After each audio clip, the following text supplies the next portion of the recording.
설립은 1989년도에 됐었고요. 그 당시 이제 미국에서 일하던 지금 제 비즈니스 파트너가 이제 영국으로 돌아오면서 이제 설립한 회사인데, 초창기에 뭐 4명으로 시작을 했고요. 그 중에 이제 한 명이 아시다시피 지금 애플 그 수석 부사장 조나단 아이브라고 애플 모든 휴대폰 애플 모든 제품 이제 그 개발을 관할하고 있는 그런 친구고요. 그다음에 저희는 이제 주로 이제 디자인 전략이라든지 제품 디자인 개발, 공간 컨설팅 이런 거 위주로 했었고요. 저는 이제 98년도에 조인했습니다. 예. 98년도에 제가 영국에 공부하러 97년도에 했었고요. 1년 있다가 이제 98년도에 조인을 하고, 2000년도에 저희가 좀 세계 항공 산업의 패러다임을 바꾸는 디자인에 대한 관심을 갖게 되는 모든 항공사들이 갖게 되는 그 비즈니스 클래스를 이제 새롭게 개발했는데, 그게 시장에서 이제 큰 성공을 거두면서 이제 모든 항공사들이 이제 거기에 맞춰갖고 새롭게 디자인을 좀 많이 개발했던, 시초가 됐던 그런 프로젝트를 하면서 이제 세계적으로 좀 많이 좀 알려지게 됐었고요.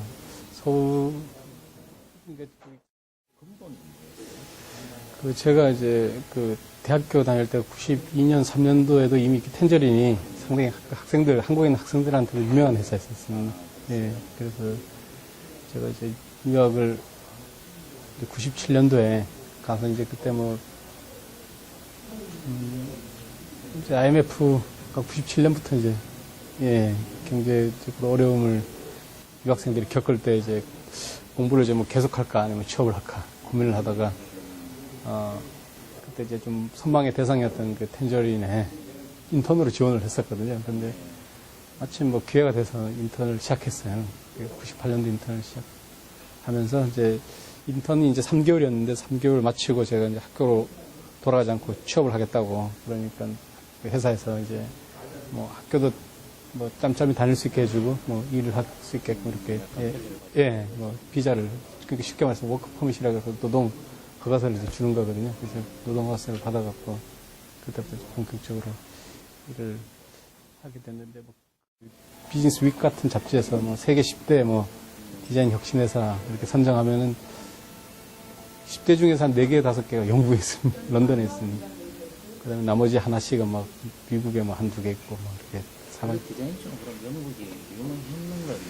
제일 오래되고 산업혁명 때부터 했기 때문에 제일 오래되고 산업도 제일 크고 클라이언트 또 유럽의 대부분의 금융이 런던에 몰려 있거든요. 그러니까 이제 산업 디자인 또 금융하고 뗄래야 수 없는 관계이기 때문에, 이제 제가 이렇게 텐저린에 오랫동안 있게 된 과정에서 이렇게 유혹 내지는 또 이렇게 좀 뭔가 새로운 걸 해보고 싶거나 아니면 회사 자체적으로 좀 조직이 흔들리는 이런 경우가 이제 좀 있었는데, 지금 생각하면 2000년, 2001년도에 한번 유혹이 왔었었는데, 국내에 있는 국내에서 가장 큰 굴지의 대기업이 저한테 투자를 해주겠다고 그랬거든요. 투자를 해서 회사를 런던에 차려주겠다고. 그러고 이제 창업에 대한 모든 지원을 해줄 테니까 나와서 밖에서 차려봐라. 그리고 업무도 우리가 1년에 정기적으로 이렇게 어느 정도 줄 테니까. 그랬는데 이제 제가 디자인이란 게, 산업 디자인이란 게 이게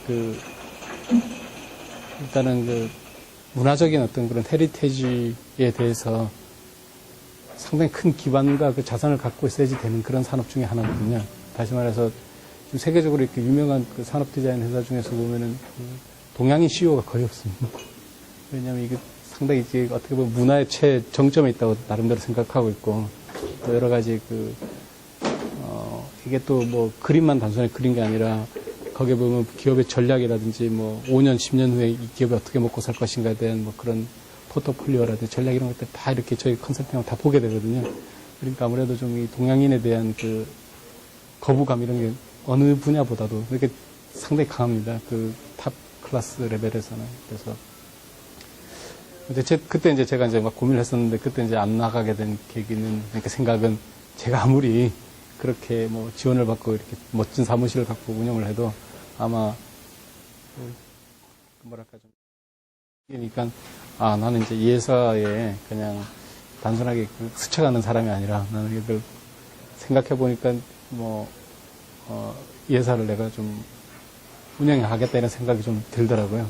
그래서 그때부터는 이제 모두가 그 CEO가 되는 모드로 바뀌어갖고 이제 진행을 했었었고요. 그러다가 이제 저희가 그 9.11 테러가 2002년도인가 2003년도인가 제법 오래됐네요. 예. 아무나 2002년도가 아마 그때 이제 저희는 항공사들이랑 일을 많이 했었거든요. 이제 그 첫 프로젝트가 이제 세계적으로 알려져갖고. 그래서 한 40대 중반까지는 디자인에서 제 그 아이덴티티 보여주는 게 되게 중요했었어요. 그러니까 이돈테 디자인 이런 거다. 이건 내 말이야.